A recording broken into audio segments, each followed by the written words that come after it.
Thank you, everyone. My name is Joe, and I'm an alcoholic. And it's truly by God's grace and the fellowship of Alcoholics Anonymous and the program of Alcoholics Anonymous that I found in a book called Alcoholics Anonymous. I'm sober today, and for that I'm very, very thankful. Charlie. Hi, everybody. My name is Charlie Parmley, and I'm a very grateful recovering alcoholic. Hi, Charlie. Because I'm a member of the fellowship of Alcoholics Anonymous, and by the grace of the power that I found in the 12-step program of Alcoholics Anonymous, I haven't found it necessary to take a drink for 10,516 days today, one day at a time, and for this I'm grateful. It's great to be here.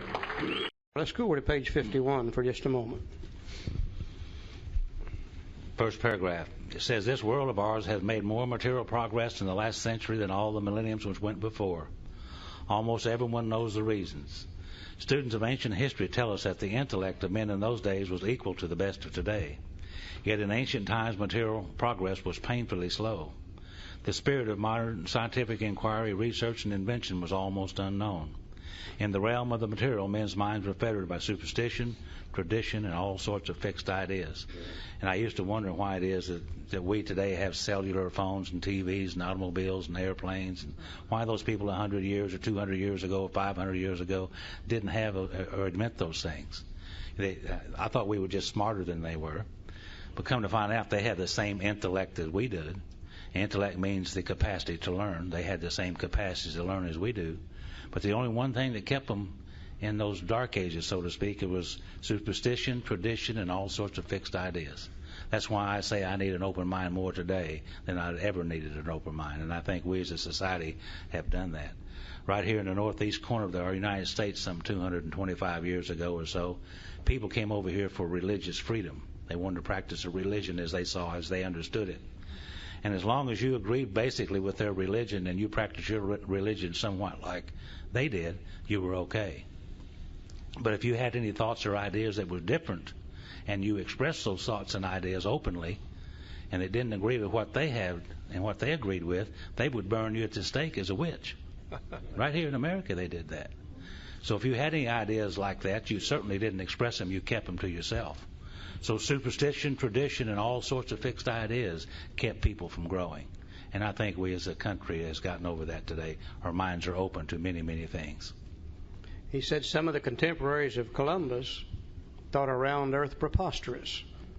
I think Columbus is one of the greatest examples of what you can do based upon belief if you're willing to change your belief. Some 500 years ago, most of what they call the civilized world was situated around the shores of the Mediterranean Sea, the western shores of Europe. They had found a place called the East Indies. And in the East Indies, you could get gold, silk, and spices, lots of goody-goodies. But it took literally years to get to the East Indies. So they were trying to find a new trade route to the East Indies. And somebody said, is there any possibility that we could sail a ship there? And they said, well, no, dummy. Don't you know you can only sail to the northeast end of the Mediterranean Sea? And then you have to go by land, camelback, horseback, footback, however they traveled. And that took literally years to do. And they said, well, what would happen if we sailed in the other direction? And they said, well, idiot, don't you know if you sail out there, you're going to sail off the edge of this sucker? You see, everybody in those days thought the world was flat. And they assumed if you sailed out there, you would sail off the edge of it. Now, I don't know why they believed that. I assume some people sailed out there, didn't come back, and they thought they had sailed off the edge of it. Now, Joe said the other day, wouldn't it be great if the world was flat? We could take all this environmental junk, just take it out there and go and push her overboard and be done with it. Now, here comes Columbus. And we believe that Columbus had to be an alcoholic. Because if you're going to believe differently than the world and everybody in it, and you're going to stand there and express that belief, you're going to have to be tougher than hell to do it. Because many times, if you express a belief different than whatever everybody else believes, they would burn you at the stake or hang you from a tree or cut your head off or something. And Columbus was tough enough and bullheaded enough to be able to stand there. And he said, I believe that the world is round. I do not believe it's flat. What? Then he made one of the most drunk statements the world has ever heard. He said, I believe we can get east by sailing west. Now, if that isn't drunk thinking, I don't know what is. Many of his mannerisms indicated he's alcoholic. When he left, he didn't know where he was going. When he got there, he didn't know where he was. When he got back, he didn't even know where he had been. But what really made him an alcoholic is a woman financed the whole trip for him. She did that twice.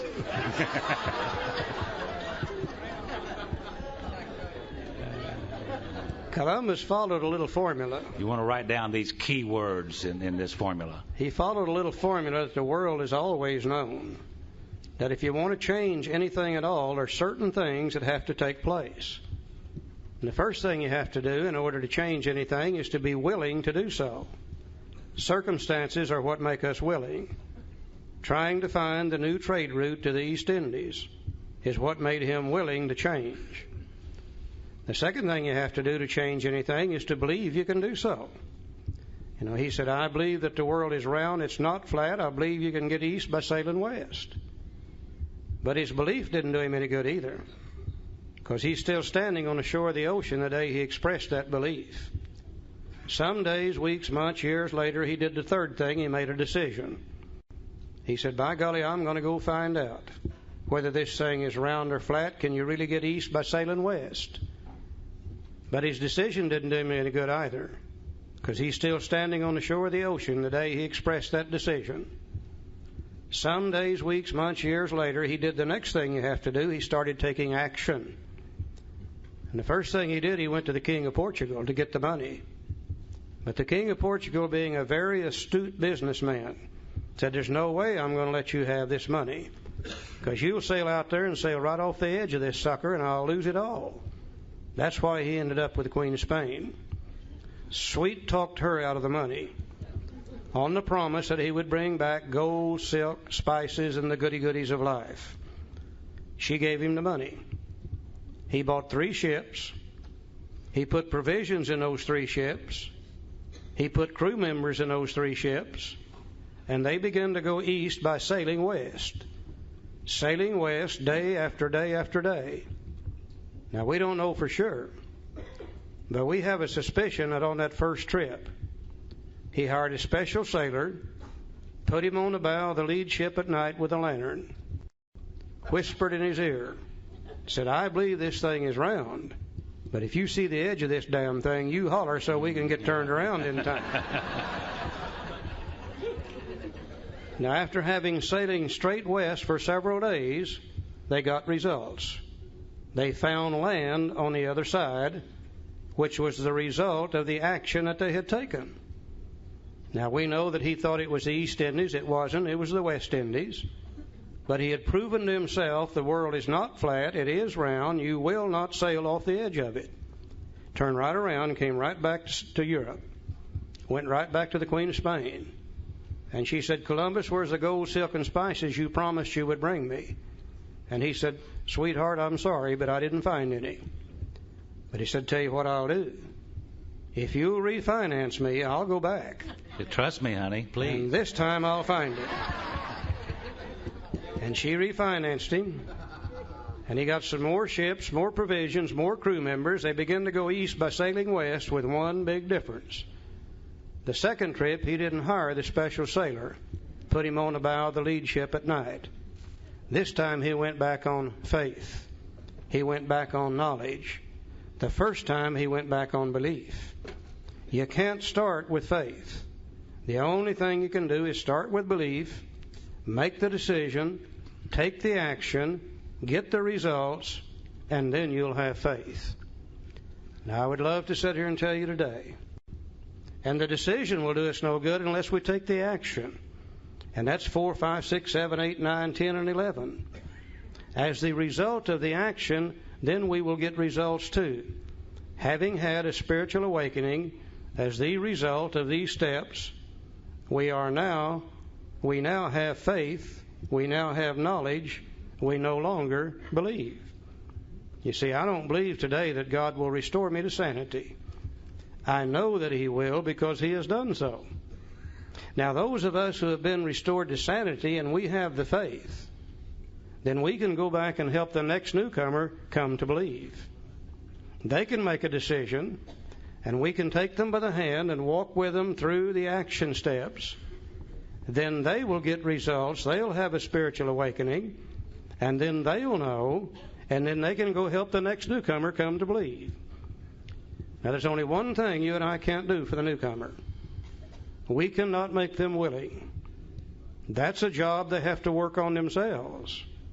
Now, how does an alcoholic become willing to change? Very simple. Drinking lots of whiskey. I hear people come to AA and they say, I've been working on step 1 for 3 years in AA. And I said, no, you haven't. You don't work on step 1 in AA. You work on step 1 out there. And when you've drunk enough of that whiskey, you just can't stand it any longer, then you become willing to change. Then we can begin to help you by helping you come to believe, decide, act, and have a spiritual awakening. Same formula that the world has always used to change the status of anything. Now, if I know I need the power, and if I know the beginning of the finding of the power is just to believe, if I know the procedure to follow to find the power, then I only need to know one more thing. Where am I going to find that power? And I think we get here just as confused about where God is as we were ever confused about anything else. As a kid growing up, somewhere I got a picture in my mind. Now, I don't know whether I dreamed it or saw it, but in my mind, when I was thinking about God, He was a tall, elderly gentleman, stood on a cloud up in the sky, long flowing white robes on, long white hair, golden halo around his head, and sun rays shooting out of that halo, and a big stick in his right hand. Now, I don't know whether I saw that or whether I dreamed it, but one of the reasons I thought God was there is because every time the minister talked about God, he always pointed up there, so I knew he had to be up there somewhere. But then what really confused me, I noticed every time the minister wanted to talk to God, he always looked down here. He points up. Hell, no wonder we get confused as kids about where God is. And I looked and I looked and I looked and I looked, and I never could find God, because I never did know where He was. And it took the big book Alcoholics Anonymous to tell me just exactly where I'm going to find Him. Page 55. You know, many years ago I was working for, not working, but I was involved in a halfway house in Tulsa, and I was heavily involved, and there was this young man there who'd asked me to be his sponsor, and he said, well, what do you think I ought to do? I said, well, it'd be probably a good idea if you had a job, you know, to start somewhere here. And he said, well, easy for you to say, I don't have any car, and I can't get back and forth with no money. Can't even ride the bus. And I said, well, I'll take you around and help you find a job. And then if you find a job, I'll take you back and forth till you can get a couple of paychecks, and then you can buy a car or do whatever you need to do. He said, fine. So I'm taking him back and forth to work. And one morning he told me a story that really helped me a lot. And he said, and this is the way the story goes. He said, there was 3 wise men of the East, he said, and they took from man the crown of life, the thing that would make us the happiest, and took it away from him. And they said, well, now we took it away from him, what are we going to do with it? He said, well, one of the guys said, I'll tell you what we'll do. We'll take it to the highest crevice on the face of the earth and the highest mountain, and we'll hide it up there, and he'll never be able to find it. The other 2 said, yeah, but you know how they are. They'll hunt and they'll search and they'll eventually find it. The third one said, I'll tell you what, we'll take it to the deepest crevice of the deepest ocean and hide it there, and they'll never think about looking for it there. But he said, yeah, but you know how they are. They'll hunt and they'll search and they'll eventually find it. The third one said, I'll tell you what we'll do. We'll hide it within himself, and he'll never think about looking for it there. Page 55, first paragraph. Said, actually, we were fooling ourselves. For deep down in every man, woman, and child is the fundamental idea of God. It may be obscured by calamity, by pomp, by worship of other things, but in some form or other it is there. For faith in a power greater than ourselves and miraculous demonstrations of the power in human lives are facts as old as man himself. We finally saw that faith in some kind of a God was a part of our makeup, just as much as the feeling we have for a friend. Sometimes we had to search fearlessly, but He was there. He was as much a fact as we were. We found the great reality deep down within us. In the last analysis, it's only there that he may be found. It was so with us. So we can only clear the ground a bit. If our testimony helps sweep away prejudice, enables you to think honestly, encourages you to search diligently within yourself, then if you wish, you can join us on the broad highway. Now, with this attitude, you cannot fail. The consciousness of your belief is sure to come to you. A God of your own understanding is sure to come to you with an open mind. You know, it seems as though all human beings are born with some basic knowledge deep down inside themselves, probably lying at a subconscious level. And that basic knowledge seems to be able to tell us what we should do and what we shouldn't do. It seems to be able to tell us how we should live and how we shouldn't live. And I'm sure a lot of people would like to refer to that as just plain old common sense. I think others might want to call it innate intelligence. Some might want to call it the conscience, and others might want to call it the soul. And I don't think it really makes any difference what we call it, as long as we recognize the fact that it's there. And if you're anything like I am, as far back as I can remember, I've always been aware of that knowledge. There used to be times I would be getting ready to do something, and some voice somewhere from within inside me would say, "Charlie, I don't believe you ought to be doing this." And I wouldn't pay a bit of attention to it. I'd go right ahead and do it, and I'd just get in one hell of a mess.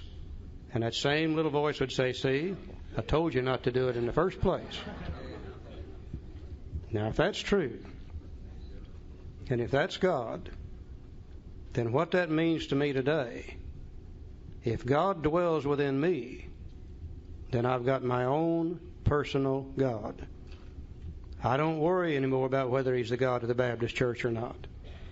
I don't worry whether He's the God of the Catholic Church, the Hebrew religion, or anybody else's God. If He dwells within me, then He's my own personal God, and He and I can come together in very simple, very understandable terms. This is one of the greatest pieces of information that I have ever learned, is that I can have my own God, and He dwells within me, and my knowledge comes from Him, and through Him I'll be able to find that power. Now then, am I ready to make a decision? You betcha. When He was a God of justice, when He was hellfire and brimstone, I wasn't ready to make that decision. But throughout this chapter, my concept of God has changed entirely, and I'm beginning to believe He just might be a kind and a loving God. And just maybe He'll start doing some good things for me, not hellfire and brimstone. And now I'm ready to make a decision.